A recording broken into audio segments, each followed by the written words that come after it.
up guys, this is Dino from Playback Racing, and we're over here on site doing a mobile mechanic brake job. Today we'll be working on a Ford Explorer.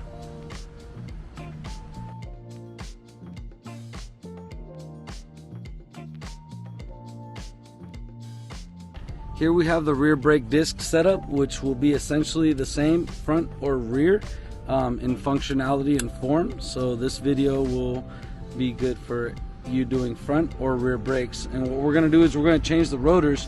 We're not going to be changing these pads, but we are going to be showing you how to remove them. You're going to be starting on the back side of the caliper. We're going to have the caliper bolts right here. We're going to go ahead and remove those.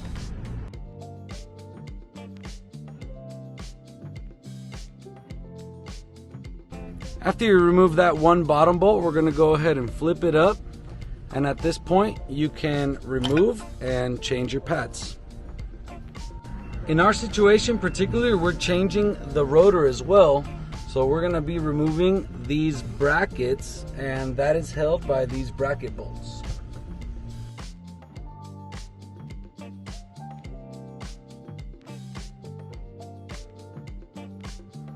Some rotors are going to have a screw that is used by the factory to hold the rotor in place during assembly. To fully remove the rotor, you will have to take out that screw. And now you can remove the caliper.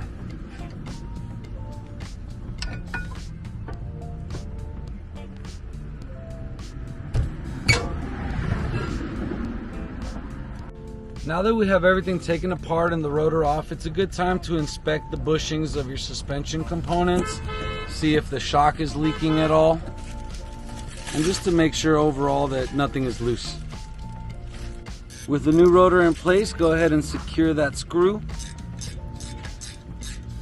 In my professional opinion, it's quite unnecessary, but it does help hold the rotor while you're messing with the caliper. Nice. Very nice. Usually when you get brake rotors, you're going to see a little bit of surface rust and a little bit of oil.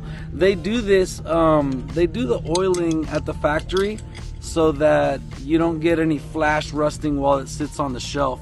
What we'll do is after the brake job, we go ahead and wipe everything down and make sure it's clean.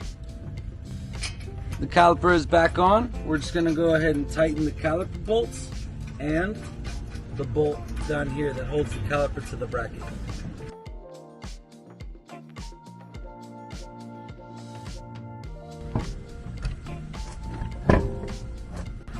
Alright guys, thanks for joining us on one of our first instructional videos. I look forward to doing many more for you guys, so just go ahead and give us a follow and drop a comment on what you want to see next.